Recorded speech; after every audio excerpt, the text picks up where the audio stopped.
Hello.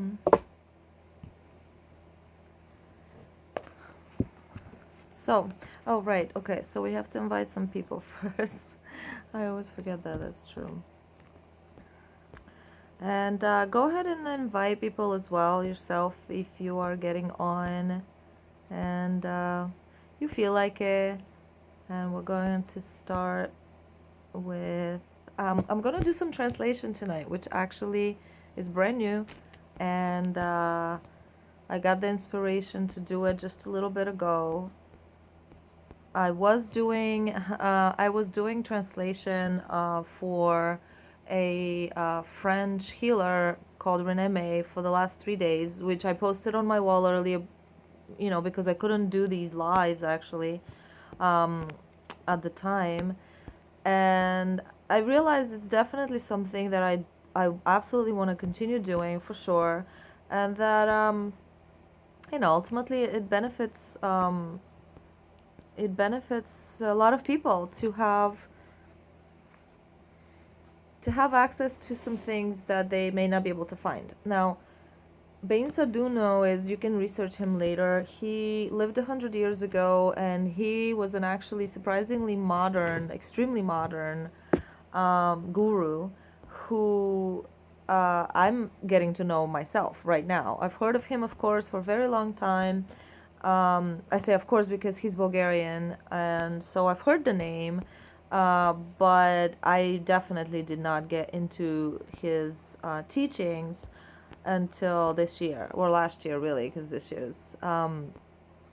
I'm just like staring down at the camera. I'm sorry because I'm inviting people, but go ahead and do the same. Share it on whatever pages you guys feel like. How can you hear me okay? Because I kind of have the camera propped in a different way today, and I don't feel like moving it, but you may not be able to hear me very well. I can't. This is the only thing I was able to do, so that's why. But if the sound is really, really bad, please somebody PM me. Like PM me so that I can, I don't know, just completely change everything.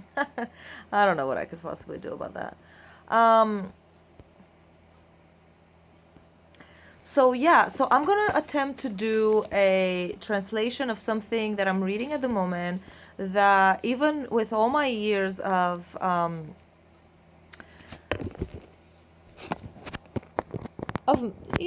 just working with my angels, and I'm attempting to prop the phone in a way that is sustainable and opens up the microphone. I'm really sorry for the shaking and all the noises. Okay, I think I'm not gonna touch it at all. If it falls, sorry about that.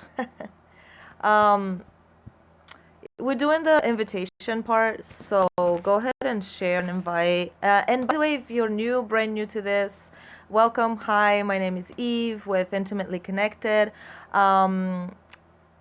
We do this daily at 3 p.m. Eastern Standard Time. Sometimes it's guided, channeled, group teachings, lectures, meditations, breathing exercises, whatever I get told by my guides and angels that the collective. But what I want people to understand is that anyone who's watching, I'm sorry about this. Really, I'm at my grandma's, so this is definitely not my usual setup. I'm doing my best.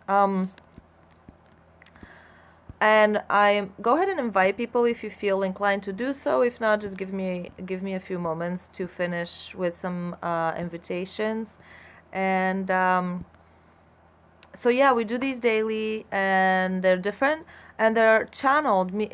Everything is always channeled, meaning that we're always coming together and creating a field and creating an experience that is completely unique to all of the people who participate. So even if you're watching this on replay, you are fully involved in the experience that we're all about to have, including because time and space really does not exist in the way that we've been thought that it does. So I just want you to understand that you are 100% causing this experience for yourself, as I am, and as all of us are collectively. I don't know, but I get told by our guides to always say that, to always remind people of that, because I think people are not cognizant of it very much. All right, and I'm gonna start again just a little bit, just to repeat, because I'm gonna attempt for the very first time. I'm gonna attempt to do a translation from Bulgarian of a book by Bain Saduno, Master Bain Saduno, who I'm also learning right now. But I'm reading this little book that has really, really, really opened up in just a few pages here, opened up my eyes to really what surrender is about and why, how the different worlds are structured. And he really has insightful modern way of describing the universe, and he lived 100 years ago. So I'm like blown away, of course, by what I'm reading, which is why I got basically called to. Sorry, I really hate this part where I'm just staring and I can't even talk straight because I'm sharing and inviting people. And that's kind of what we gotta do in the beginning stages of these lives. A little bit. So I'm not gonna do it for much longer, but thank you for also sharing and bringing people to use your intuition to who it is that you might wanna invite. It's really fun to do like a scroll and just hit on people that you just totally intuitively hear. I'm gonna do it a couple times because I'm ready to go.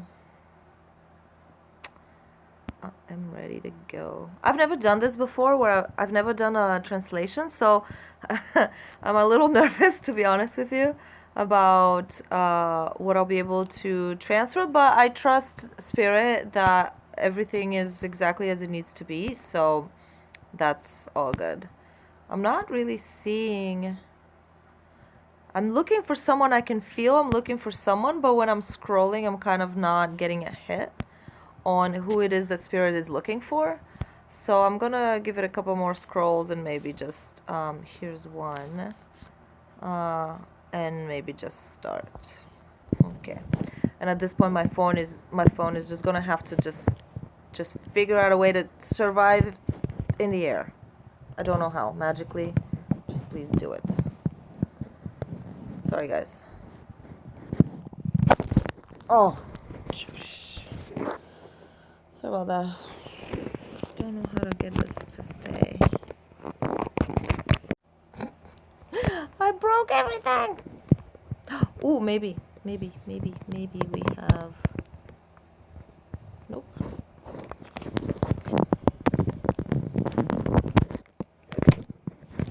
I'm really sorry about this. The problem is if I put the phone standing, the microphone is closed. So let me know if you can't hear me. Please give me like sound is actually working stuff, because I am done freaking around with this thing. Can you hear me?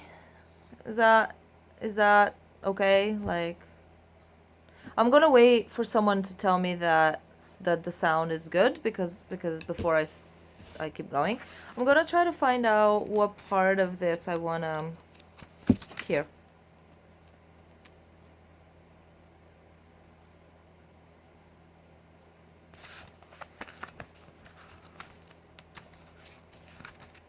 It's well? I can hear it. Okay, good. Thank you. All right. Because it's completely closed off. It's on top of a book. Okay. So in this little book that's called The Invisible Worlds by Bain Saduno, he starts off, and he's a guru who walked and talked, and people took notes, just like all gurus do, I think. And people took lots and lots of notes, and then they compiled lots and lots of books. And then there's these little books, which I like the most, which are compilations from all the other. Thank you, Joy. Okay, good. Compilations from all the other books. So I really wanna start trying to find little excerpts from from what he's talking about the angelic worlds. And in these few pages, I've learned so much. All right. So, first of all, he says that there's advanced beings, of course, which we already know. But keep in mind, this guy lived 100 years ago. And he's talking as if we're reading any Facebook group today, which really impresses me. So he talks about Sirius and all the other different planets where there's a lot of intelligent, advanced beings. And says, of course, which was something we know, that human development and human culture is in the absolutely baby, just newborn development stages compared to these beings.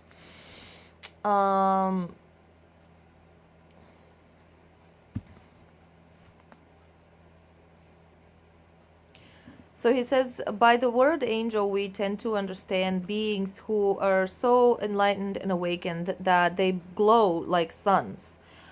He says angels are actually enormous. They're humongous beings, and they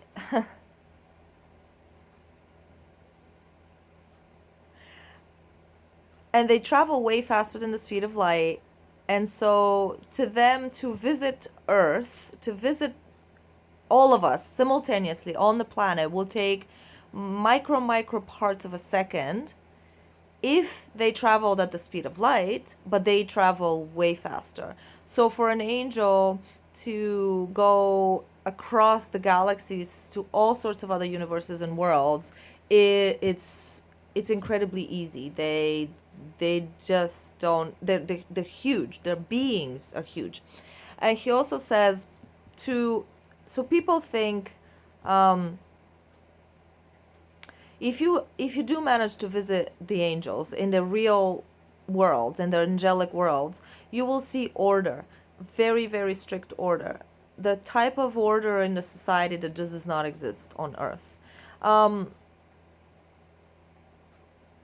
Humans can only understand angels as much as ants can understand humans. You could be an ant crawling on you, so you as a human could be crawling literally on the body, on the finger, on the tippy toe of an angel, and you would not know. You wouldn't know that you're crawling on an angel. The angel would see you like we see an ant, but you would not be able to see the angel. That, like, in that, in its entirety, in its beingness.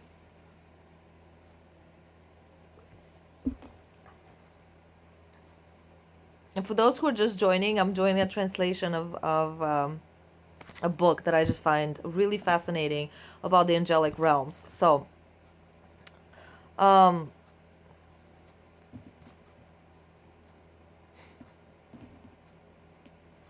we do think we are told in school that humans, of course, are the highest step of the evolution. Hi, Michelle, but evolution is completely endless. There's absolutely no end to evolution.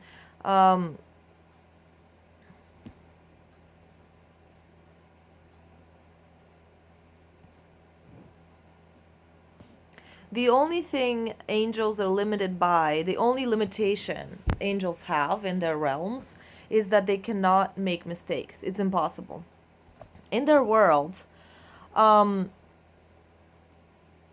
they've done the evolution, they've gone through their own evolution, but he says that they've gone through a different type of evolution than humanity is going through. So technically they cannot understand us, and they're extremely curious about the human evolution in species, because we're taking a different route than they took. And even though they did put in all the millions and eons, he says, eons of evolution, theirs was different.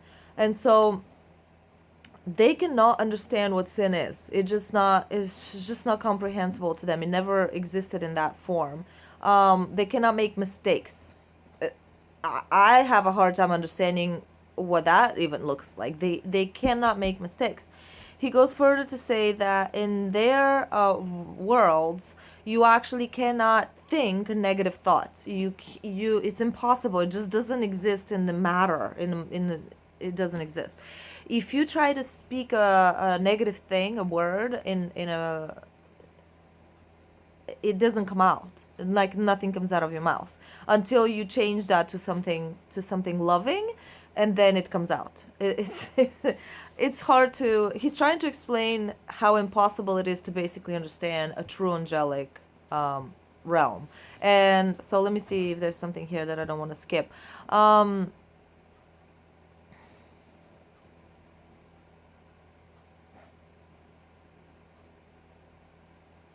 Yes, he says there's some angels that went through.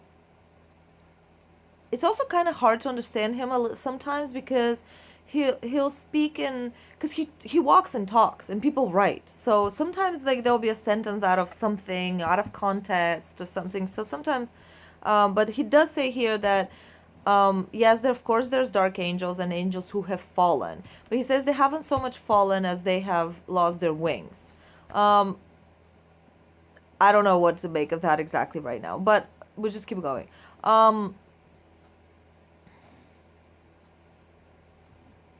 Right, I already said that. They have different path of evolution. They are learning. Oh, right. And so they're always learning. Angels are also always learning. All beings are always learning, and they have universities just like us. They have. He doesn't talk about karma, but he says that they have their schools and their learning experiences just as we do. They have their entertainment, they have their social structure, but it's just so completely and drastically different than ours. And to try to compare them, it doesn't work at all.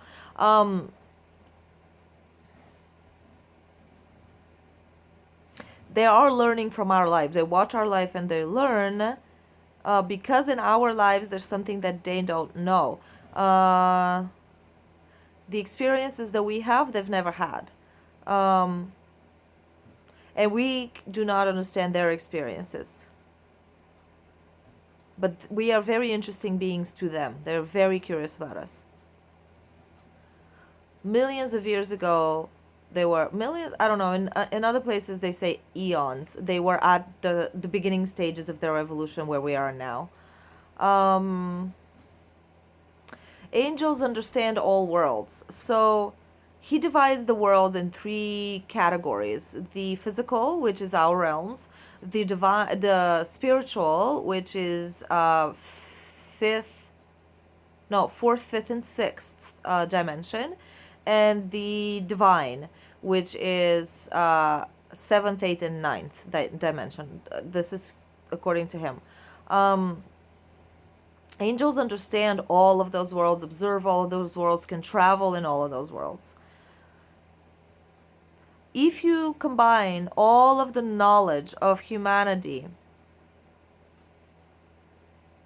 angels know all of that and much, much more.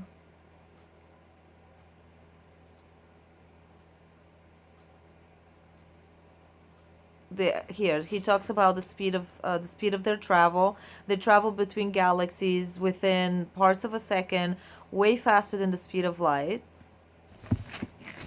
The light beings who live on the sun. What does that have to do with anything? Just switch to the sun now. They come to Earth. So the light beings who live on the sun, they do come to Earth. Also, beings from Venus, Mars, Mercury, etc. They travel with spaceships, but not angels.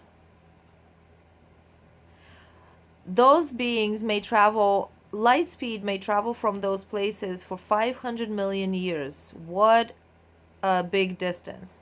To an angel, that's a stroll in the park, he says. Um, I love this sentence. I gotta absolutely highlight this sentence. Our measuring system is that of a microbe. That's just like, right, a microbe. A microbe under a microscope. Like our concepts of measurement is equal to that of a microbe. I love it. Let's see. Angels send their energy out to the entire um, solar system, the Earth is actually a teeny tiny speck. What he says is the Earth is a very narrow field. I'm not sure what he means, but I'm just translating word for word. The Earth is a narrow field for the power of the angel, of one angel. And there he goes, I said that already, that if angels did travel at the speed of light, which they do not, they would go around the planet and visit every single human being within microscopic parts of a second, and they move much faster than that. So they do have bodies much stronger and much healthy, much stronger and vital than ours. They control their bodies completely and utterly, which means that they can also appear and disappear and do all sorts of things with their bodies which we cannot even fathom in, like, he can't explain it in human words what they can do with their bodies.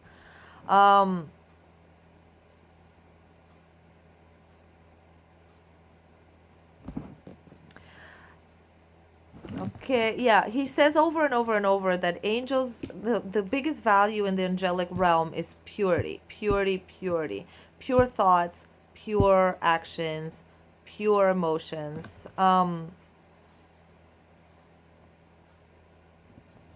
What we consider happiness here on earth doesn't exist in the spiritual world.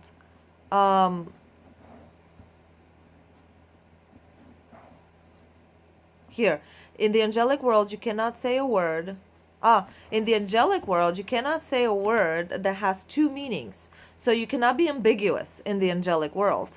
And you also cannot say anything negative. If you try to say that something's pure is impure, so you try to even tarnish it just a tiny little bit, your mouth does not open. When you want to say a good word, a kind word, then your mouth opens. That's so cool.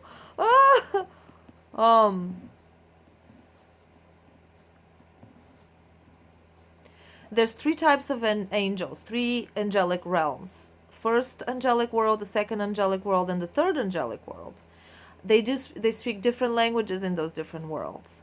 Those who live on the first angelic world, they do not understand the second angelic world. And I don't understand what that means, but that's what he's saying. And those who live on the second angelic world, they don't see. They're hidden. They says the other world is hidden. They don't know it.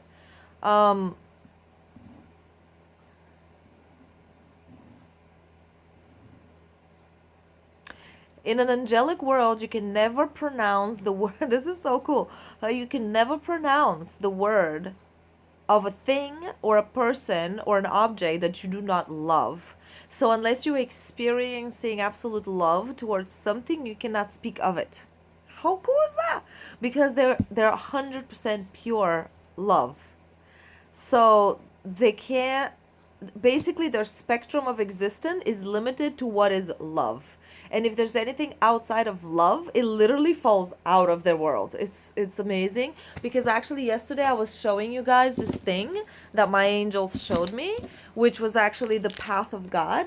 And that's what I'm understanding just now reading this earlier today, that this is the world that exists, and humans are given some lenience to kind of go outside of that, but not very much. Once we start going outside, we're into sin. We're like properly into sin. And humans, like, we're mostly into sin. I mean, like 90% of the time we spend all of our lives trying to find the divine, the path. And when we do find it in deep meditation or in an act of kindness or in whatever, we can't really hold on to it very long. And we can with tremendous effort and practice, which is what the whole awakening of the planet now is about. But angels only live within divine purity, and anything literally outside of it just vanishes. It just poof, doesn't exist. And what's really crazy is that he goes on later to say, I'm sort of skipping around a lot, but he goes on later to say that if an angel makes a mistake, or sort of falters, or sins in any way, he literally vanishes from the angelic world. It just instantaneously, he falls. He becomes a fallen angel, and they don't cry. They don't miss him. They don't remember him. They just does not exist anymore. Which to us humans that sounds harsh, but it turns out our angels are extremely harsh by human standards, meaning that they don't they don't have any leniency. Their order and they're very militant. And by the way, Ben Saduno in general, his teachings are extremely militant. He was a human, but he was hard on his students. He would give them orders, and if they didn't obey them, too bad. Don't come back complaining to me about whatever is going on in your life because I told you what to do, and just go back and do it. If you think it's not working, it's because you didn't do it, what I told you. So he was very intense, very intense. And his followers even now are very intense. Which to my American sensibilities is tough, and I like it, I respect it at the same time. But if you want to whine about anything, there's no whining. There's just no whining. It's very Eastern European and maybe other cultures as well that I'm not familiar with. Way of yeah, maybe I'm not familiar with Buddhism, and but I'm just picturing the Himalayas. It's just like there's no whining there. Like if you are a monk in those harsh environments, it's hardcore. So Bain Saduna is really hardcore. All right. So here's the three words. La primera kupichashia. Okay, so example, if you love apples, you can say apple. But if you do not love apples, so awesome, you cannot pronounce that word in the angelic realms. You cannot pronounce I don't love you in any way, shape, or form. Because before you say that, wow, this is so crazy. Okay. Because the person or angel that you want to say that sentence to, before you can say it, they will vanish. They will not exist. So if you try to, can you imagine if we even try to live like that? It's amazing. If you try to say any nuance of harshness towards anyone, they would literally vanish from in front of you. They would not be there anymore. That's crazy. It's crazy awesome because it just maintains purity in your speech and your behavior. Human language, in comparison to the angelic one, sounds like thunder. Like it's just so like and harsh and horrible, really. If you do end up going in the invisible worlds, the light beings, you have to speak their language. If they visit you, they have to speak your language. They speak all the languages, of course.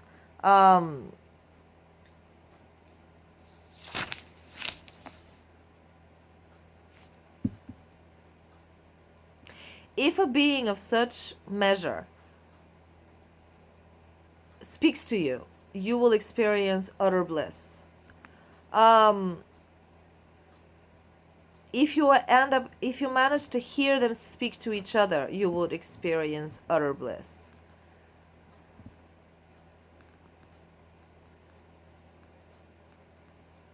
Their speech emits light. It has been said that from the crumbs of the angels, we can feed humanity for eternity. Again, this reminds us of the ants because they can feed themselves from our crumbs. Angels serve God. There are angels of love, there's angels of wisdom, there's angels of beauty. All of the values, earthly values like humbleness and being timely and all these other different qualities are ruled basically, are in charge to particular angel groups. Of course, every type of art, of course, has their own angels that are assigned to it. There's geniuses in music, there's geniuses in poetry, etc. Death does not exist. They do not have hospitals and they do not understand disease. They do not get reborn. There's no multiple lives. their life is perfect, whatever that means.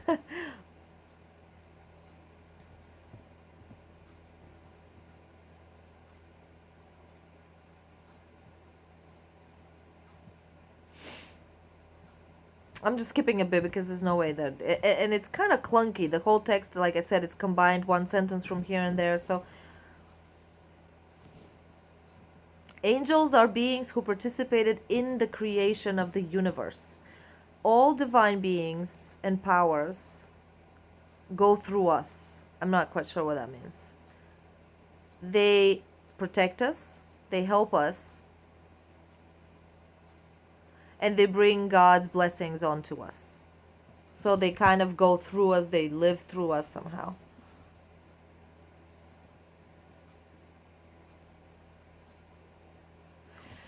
Humans do have to obey. He calls it the wise world. Just a sentence he uses across all of his teachings. He calls the light beings and advanced beings the wise ones. So he says we do have to obey the wise ones because we actually are dependent upon them. Um, Humans these days do not understand that there's a hierarchy of beings. Those beings have have finished their development, um, and that is why they have been put in charge of running the solar system. They have predicted the needs of humanity. They have created and predicted all of the conditions that humanity will need to evolve. Um, they know what wishes we have, and they try to teach us how to fulfill our needs in a new way, in a more evolved way.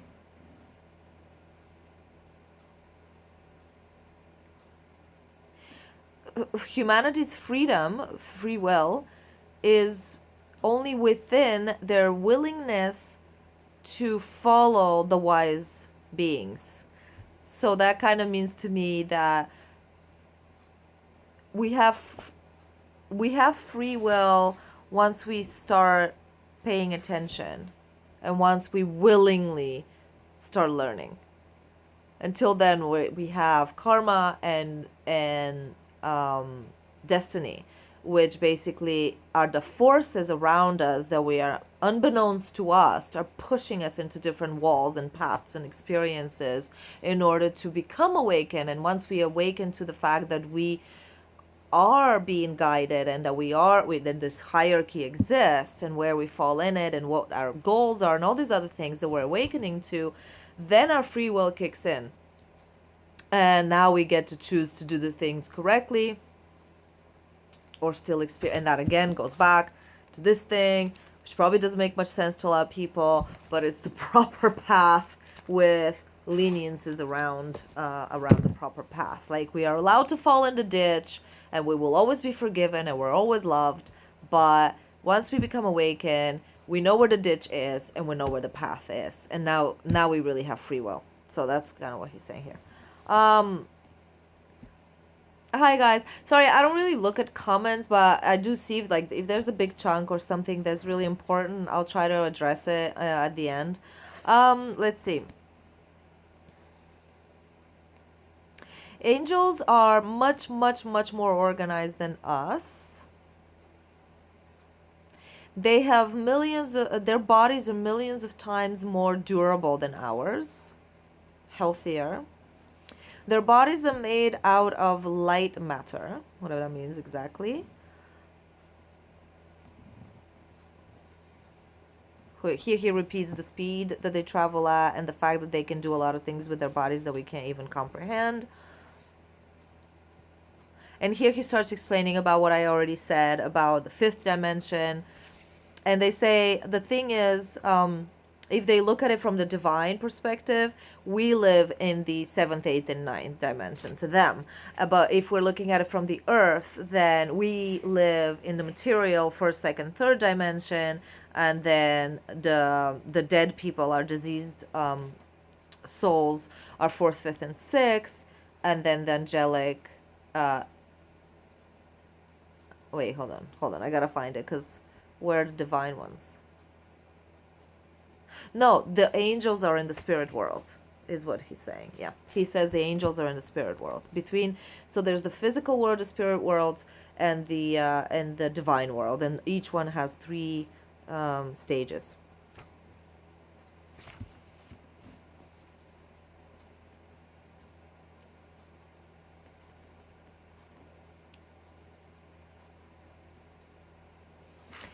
So angels are much more orderly than us, and of course they're the wise ones.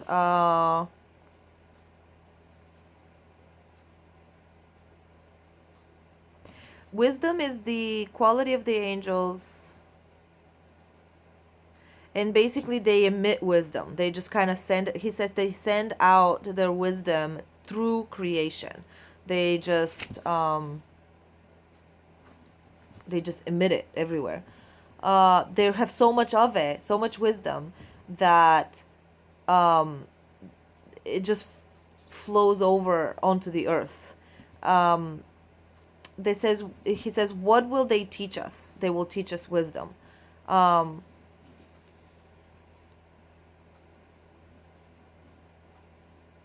Above the rule of wisdom is the rule of love. The connection with angels is a connection of wisdom. The connection with God is a connection of love.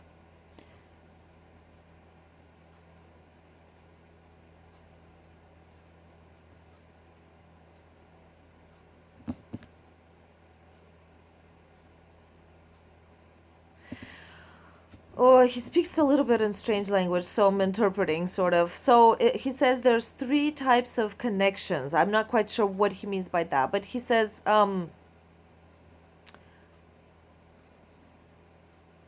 your moods. So like our thoughts and feelings.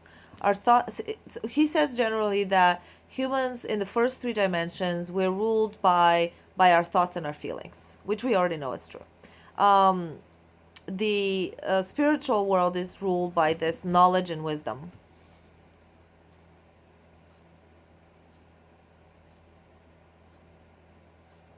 Oh, sorry, Leslie. Hi. Um, all right, where was I? So, okay, so there's three types of connections. I think what he means is like things to understand, to connect with, to connect with the different realms. So one is the one of mood swings, like we have. The other one is the one of wisdom, which we already discussed. And the last one is the one of love. These are the three ways to connect with the different worlds.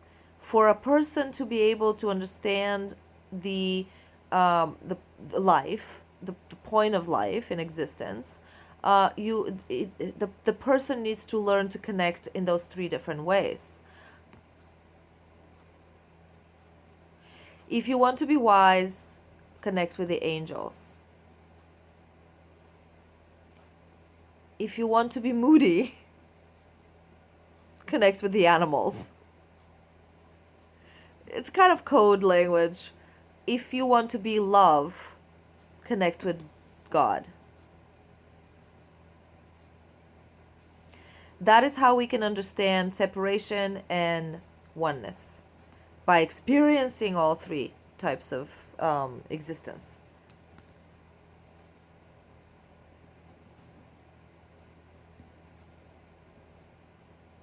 Here he goes on to explain that from the perspective of the earth, we are 1, 2, 3, etc. I already talked about that several times. Okay.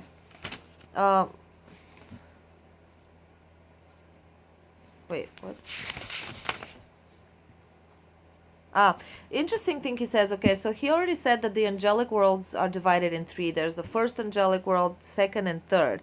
And for some reason, which he doesn't explain, he says if an angel visits a world different than his own, he will say, this is not a nice world and I want to go back to my world. And in similarly, which I just really don't understand this, but he says if you end up visiting an angel world, you will similarly say, I don't like this world, Earth is better, I want to go back to Earth. We imagine this is good. We imagine angels as the best of humanity. We just imagine angels are just like these absolutely perfect, magical, awesome humans. But they're not at all. They are fire. If an angel were to come into here in this room where we are, it will completely incinerate everything and nothing will be left. Um, the angel would have to take human form so that he does not set us on fire. Everything that an angel touches melts. Like that.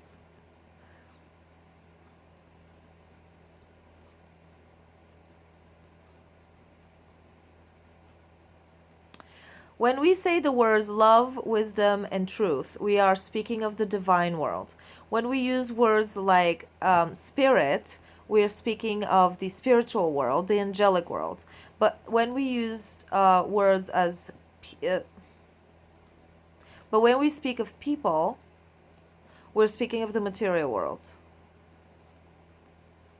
Humans are the representation of matter. Angels are the representation of spirit.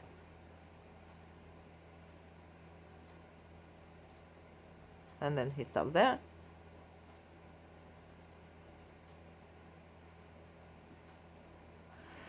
In the spiritual world, so we are, keep in mind, so we're the material world, but in the spiritual world, you cannot say the word spiritual person, because to be spiritual means to have tremendous power.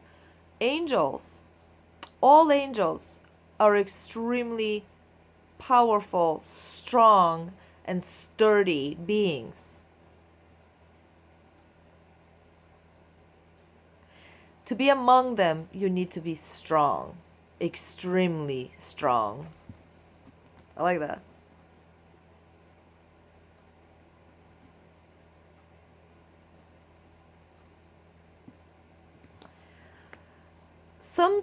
Some teachings say that if you sin too much, you can digress and go back to the animal kingdoms. That is not true. A human cannot randomly go back to the animal kingdom. However, if it is necessary for their evolution, which is actually called the law of de-evolution, then a human would have to go through the animal kingdom.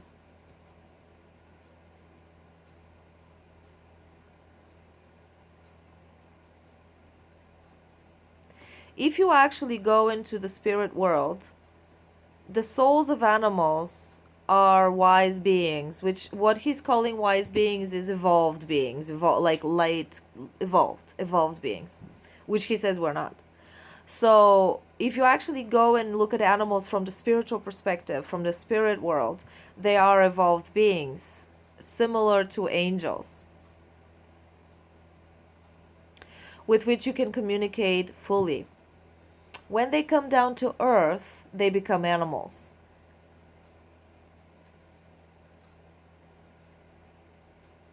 Now this is, I don't really understand this, but I'll try to translate it because I can feel there's something interesting in there, but maybe some of you will understand. That is why they say Lucifer definitely used to be a very powerful light being. He sat on the side of God. One day he had this feeling that it's time for him to seek his own power and to restore his rights.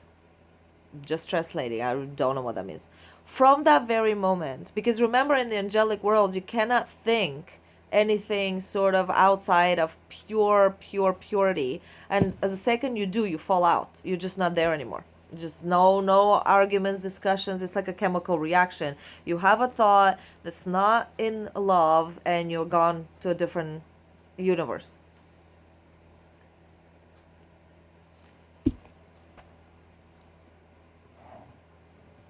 That's why Lucifer is often, and so what happened is, from that very moment, he went to the animal kingdom.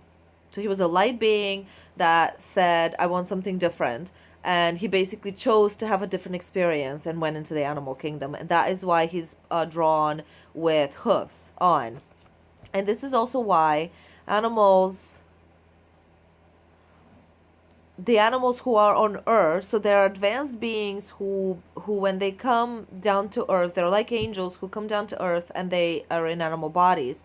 But for some reason the animal bodies are susceptible to being infiltrated by lower frequency beings, souls. Other than that, the animal kingdom is an extremely beautiful world that is not imaginable. um it is not imaginable to humans. It does not actually look like what it looks like. Meaning, us, when we look at the animal kingdom and at the plant kingdom, we see what we see. We see an animal, we see the plant. But if you actually are in that kingdom, like if you can see as a fairy, or if you can see as an animal, or you can see as a spiritual being who looks at that world, it apparently just looks completely different than how we perceive it, which is just so interesting for me because I really want to see that. um okay, I don't really understand it, so I can't even pretend to translate it. Something about the powerful and the weak. I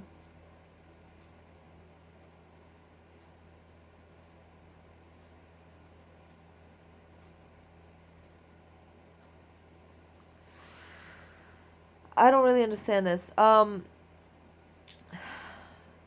He says in the human world,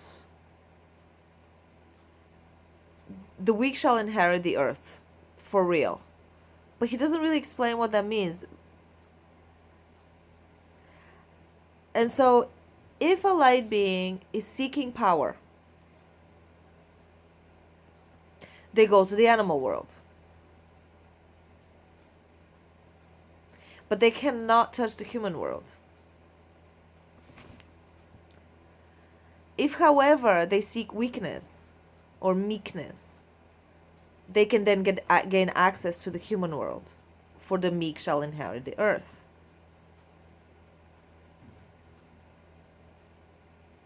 If a spirit, a being, arrives here using that principle of power and meekness, then this spirit cannot access the angelic world, because their principle, their rule, I don't understand. I just don't understand. Because their rules are completely different. A human is born weak. An angel is born powerful. A newborn angel is just as powerful as an ancient angel. Is what he says. Therefore, as if we understood so. Oh, wait, hold on. Therefore,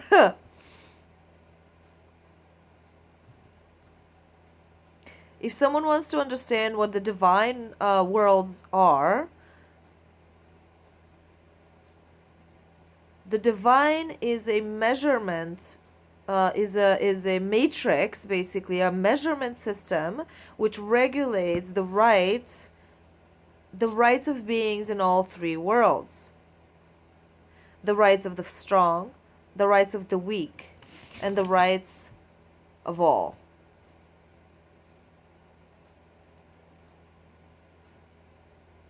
If the weak is seeking for the rights, and I'm again, I'm not sure what that means. If the strong are seeking for their rights, the divine matrix, basically, let's call it a matrix, because he's saying the divine worlds hold all the rules. So the divine matrix, if the strong is seeking their rights, the divine matrix will send them to the earth as an animal. If the weak is seeking their rights, the divine matrix will send them to the earth as a human.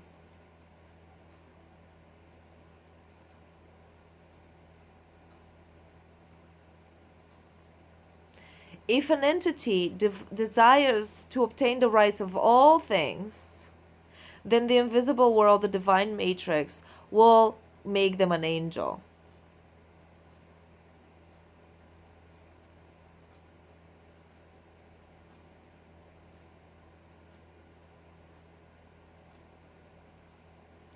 Aha.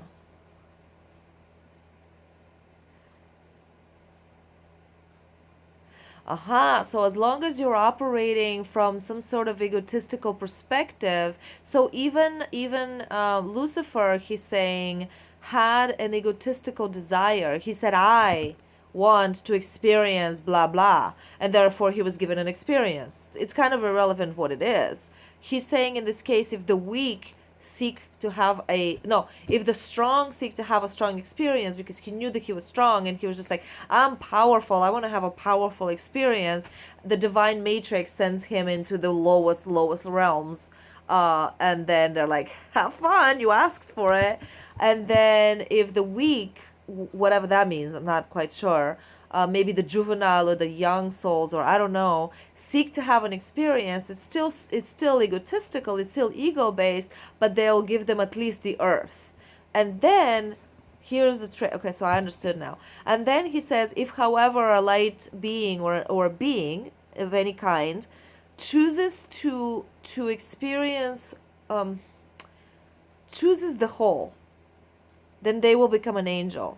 Therefore I say unto you, those who wish for all beings to be happy become, they are already angels. That's beautiful. Those who truly wish for all beings to be happy are already angels.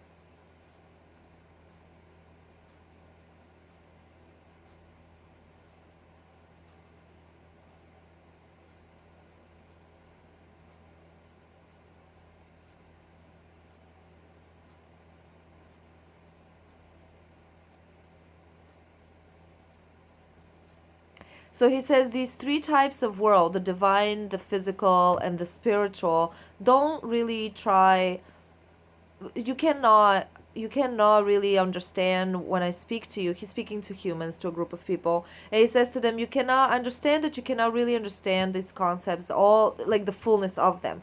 But I will tell you one thing that is definitely true. Humans have to know what it is that they want from God, because if they love as animals do, that's one form. If they love as angels do, that is a very, very special way of loving. You have three types of love. You have the angelic love, the animal love, and the human love. And that is the only thing that you need to understand. Like, basically he's saying that you're not really gonna, with your perspective of an ant and a microbe, you're not gonna be able to grasp all of creation's rules and regulations and matrices and consequences and why this works this way and all that other stuff. But you will be able to understand that there's three types of love.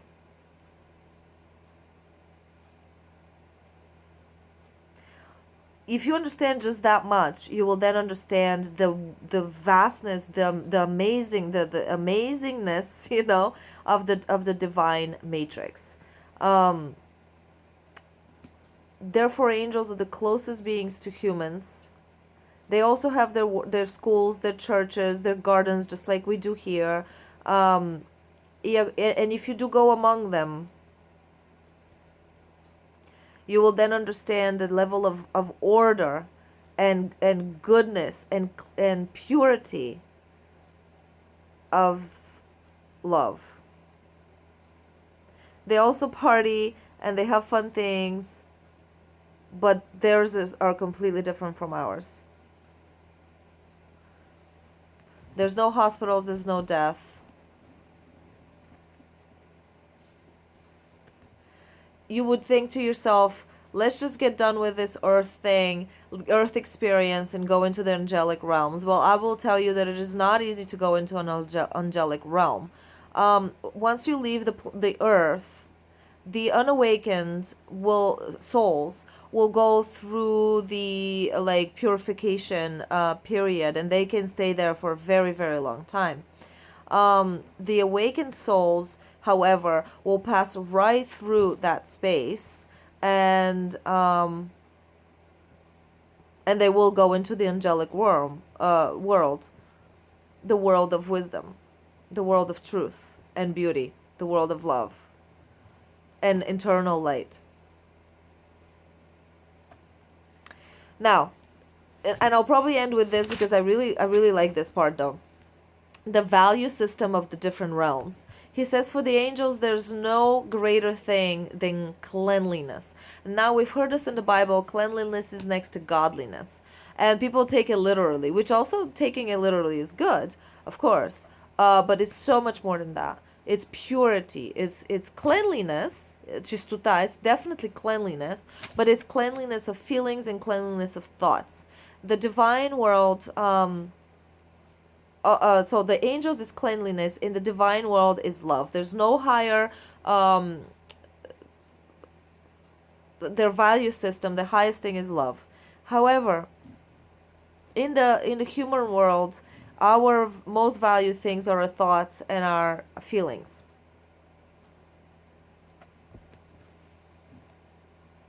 Every thought that comes down from the divine world goes through these different prisms and it gets twisted a little bit. First, it goes through the angelic prism and then it goes through the human prism. That is the reason why a lot of the divine ideas that we pick up down here um, are not really received as they are given. We have the interpretation. Even with the Bible, you can see with all religions, something is given to us, we can't even comprehend it. We can't grasp the fullness of the message as it is given, and so we do interpretations as best we can. And that's what he means. But the highest the human mind is, the highest order, he speaks of order all the time, like the highest order of the brain, of the human brain, is the closer that brain will be able to comprehend the concepts that are coming straight from the divine. um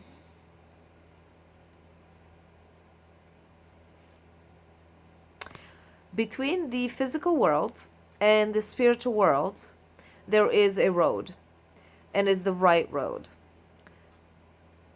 You can enter through that road, but there's only one way to do it.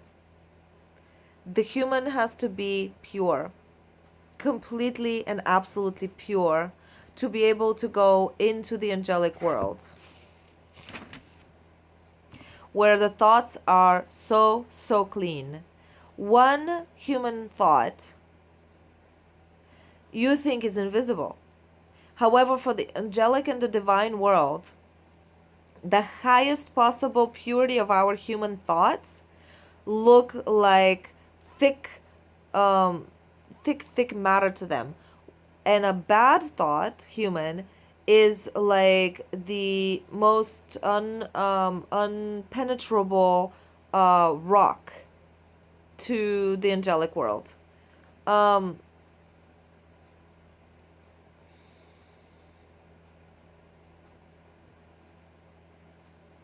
our biggest philosophers and wise men are like babies in diapers to the angelic world.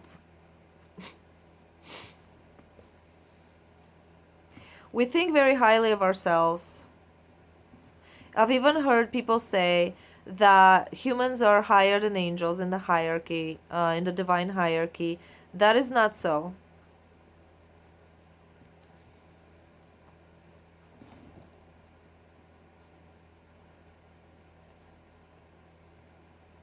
There is one path in which angels cannot advance in, and that is the path of the mistake. They cannot make mistakes. They're such pure beings that they are the form by which purity and love are made, sort of like they're the example. If you seek love, you will find it there. And what love, he says, in such love, such amazing love.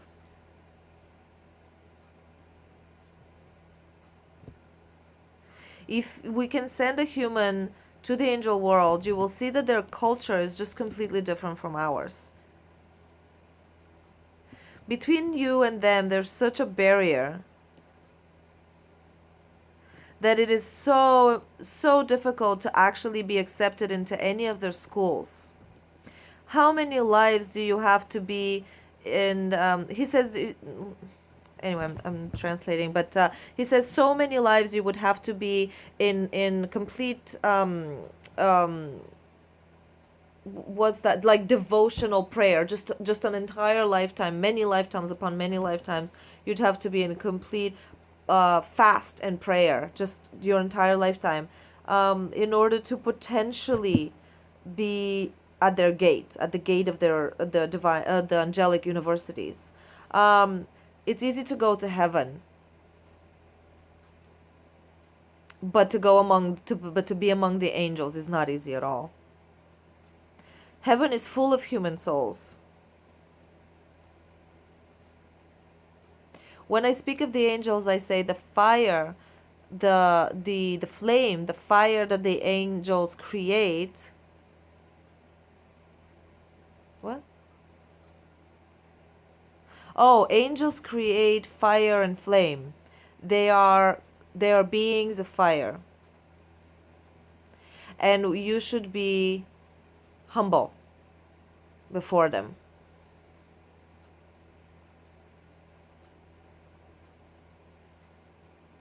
they're such they're so pure and so fragile, not fragile, soft, gentle, that you cannot approach them with all of your sins, basically. That's a different word here, but I don't know what it is in English.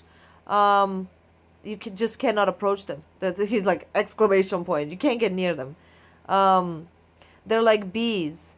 They don't have, I don't know what that has anything to do with it, but they don't have hospitals, they don't have doctors. Um,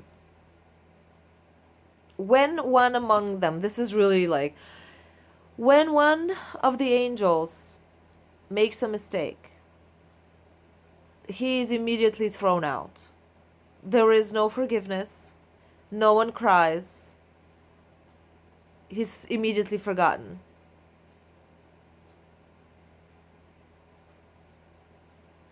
Therefore, there are lots of fallen angels among us, angels without wings.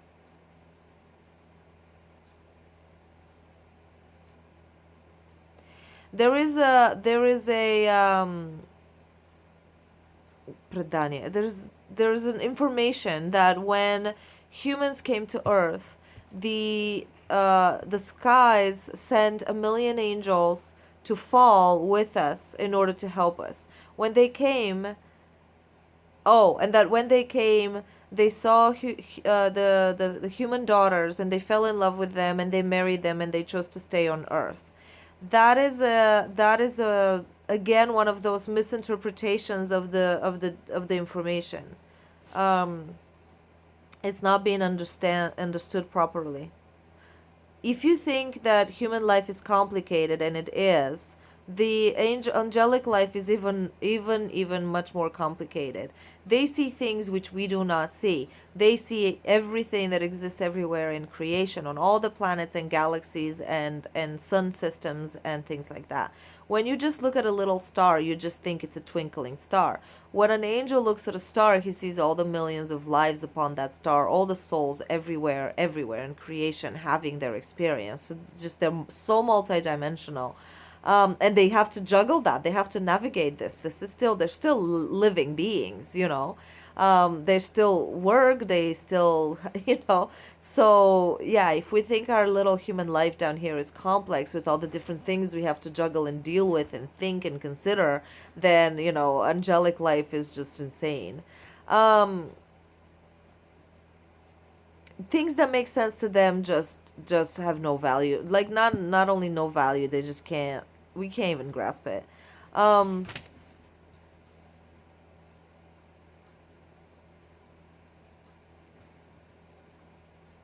this I don't understand, so I'm not even going to go into that. Uh, ba, ba, ba.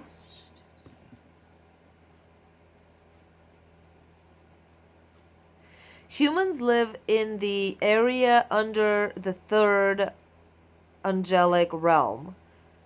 The third being the lowest. So I think he's looking at it from from above, from divine perspective. So the first angelic realm, second angelic realm, and third angelic realm, and then there's the human realm.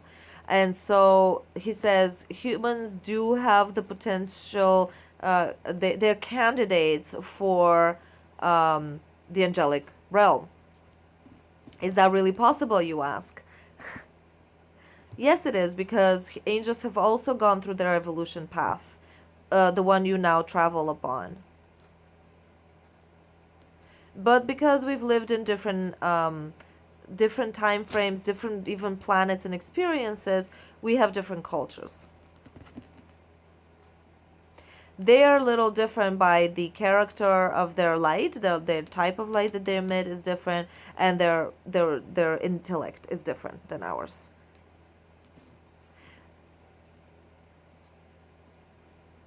There's huge variety in terms of the shapes, forms, upon just upon in the sky as there is upon the earth.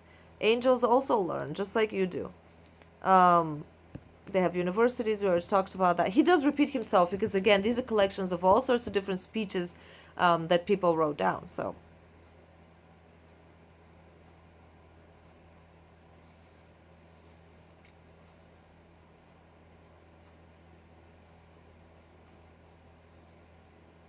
This I didn't really understand, but only the physical part of the angelic evolution was 2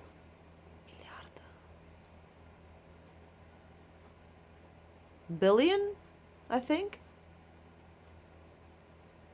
I'm gonna have to check what number that is in English. Yeah, I think it's 2.5 billion years. But it could be more. It could be way more. I don't know. A whole bunch of time. And there are other cultures with much more evolution time. In comparison to the angels and their vast knowledge, we, the humans, are like tiny little insects. But he uses a cute word for insects, though. It's like he's not being diminutive or anything. All the different wise beings, again, he uses that word for advanced beings. All the different advanced wise beings created the earth. We call the life on earth a physical life, a limited life. One day, when humans finish their development on earth, from their thoughts and their wishes, they will also be able to create another world. A world where other beings will live. They will be lower in development than the human race. And then they will say that the humans have caused the existence of this physical world, of that new world. So basically, it's a natural evolution process. Beings advance, and when they finish with their evolution, they create new worlds. Um,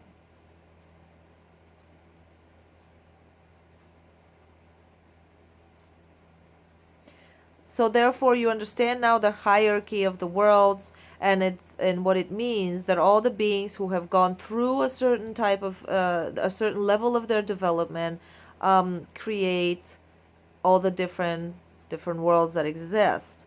Therefore, the wise beings, right, create all the worlds. Yeah.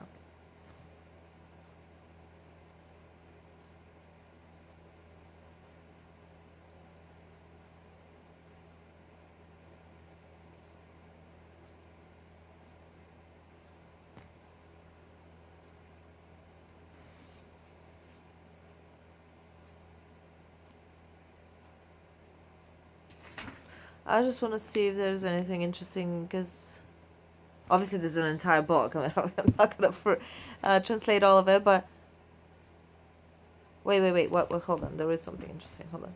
So therefore, okay, so we're understanding the creation, and they say now you do see that all the angels and all the hierarchies of all the wise beings and the evolved beings, they're very, very busy with amazing work. They build new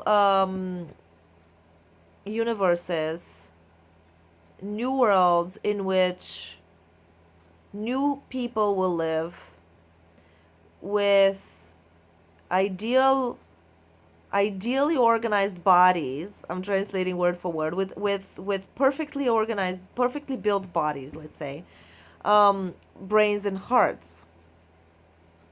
This is really weird because it just ends the quote there. In order for the current humans to not bug them in this process of creation of this new world where all these magically bodied, mind, and heart beings will be. So, in order for the current humans to not be in the way, they, the wise beings, the enlightened beings, have given them, us, the current humans, a tiny little world to dispose of. To screw around in, basically. I mean, he doesn't use bad language. I'm just trying to figure out how to translate it. um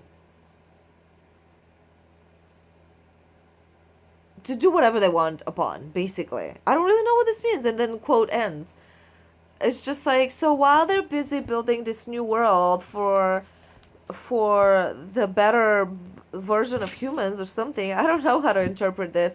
They've given us this little world right now for the current humans. It definitely says that.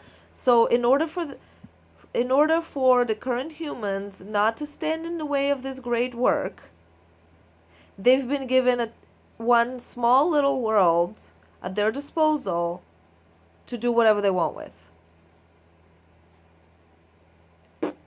Okay. And yeah, I don't know if this book exists in English, but I'm really looking forward to reading the rest of it because you, I guess, have to really kind of know who Ben Saduno is and to have read his other books and prayers and wisdom and his healings, and to then really understand that every single word in there is completely true. That is not a human being who just sits around and talks. Like, he's at the level of Jesus. Some people say even beyond that, meaning that he wasn't a human being. He literally just downloaded um, celestial divine information and tried to make it palpable for humanity in a modern, and again, it's not that modern because it's 100 years ago, so he still does use um, sort of like oldish language, and some of the words and expressions you're like, what do you mean? But it's definitely, I can't even imagine reading this 100 years ago.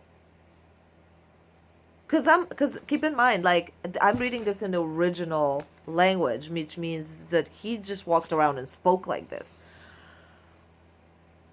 He's older than my grandma, and I met my granny when I was little. I knew her very well, and yes, she was extremely wise. Actually, I wouldn't be surprised if she followed him because she was like brilliant. You know what? I actually, now I realize she totally must have read his stuff because I always thought, how is this woman so with it? Like, she's so modern and she's 90 something and she thinks like I do. She uses the technology like she was just born with it. And this guy does the same thing. He more than 100 years ago, he talks. I read it now and it sounds like I'm reading off of a Facebook group, one of ours that we follow, like all of our enlightenment stuff. And I can't imagine what it did to people back then. They didn't even have electricity. Can you, like, this? I'm a little blown away. So this guy is amazing. So when I read this, like, I know that it's 1,000% legit, is what I'm saying. Is like, this is not just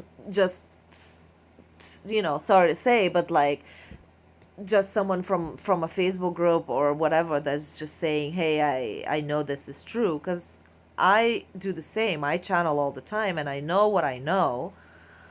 But what I'm saying is now we're gathering the same type of information that we can cross-reference among ourselves, and we can say like, hey, yeah, that's cool, you got the same info, and we get external validation is what I'm saying. Like, I really feel that in our communities, thank God, finally we get external validation by being able to share with each other that we're having the same visions, the same knowledge, the same wisdom. But Ben Saduno, like, he did not have external validation, like, at all, nor did Jesus, obviously. So for him to write stuff like that more than 100 years ago, I'm blown away. Like, I really am. And I love it. So I can't wait to read the rest of it. And for me, it's been very useful to understand the hierarchy that he talks about, because I work with my angels and I always felt like they were so close to me. But now that I understand that, like when he was saying that if an angel actually were to come to you, it would incinerate the entire galaxy, let alone your house, your country, your whatever. Like, there's no way for an angel to actually be here in its entirety, because it would blow everything up. Um, like the earth as we know it would melt if an angel were to actually show up in its proper form. And that to me is very impressive, because you know what? I don't surrender easily. I am a cocky being. I am arrogant um being, because I feel my power, and a lot of us are, and I think that's a good thing. But reading this really helps me, because I get to really understand why I should be humble. Because if you just tell me you should be humble and the meek shall inherit the earth, I'm like, okay, like what does that do for me?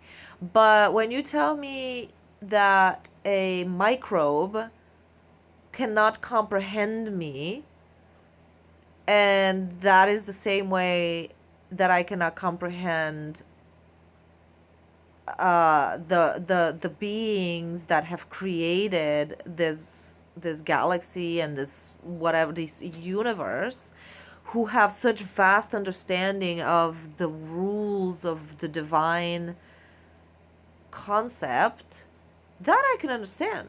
Then I'm like, oh yeah, I'm automatically humble. I'm just like, okay, I'm a microbe. Okay, okay, yeah, I am, I really am, I can see that totally. And I don't know, that really helps me to actually strive for accessing even the smallest amount of like he was talking about their universities, trying to basically access the smallest amount of knowledge from within the angelic realm. I can see that. I don't know, I keep going back to this thing. I know, it's so weird. Let me know if you guys even understand what this is. I'm gonna have to find a way. Okay, so what it says here is the light of God heals all with absolute acceptance and compassion. And that's the purity path to this. What I understand now, especially after reading this book, is what my angels were showing me is the fastest way through all three dimensions, or through all, they're not three dimensions, but three worlds, like he calls them three worlds, which are each comprised of three dimensions. So the divine one, the spiritual one, and the material one. That path, that road, is the fastest one that leads straight to God. And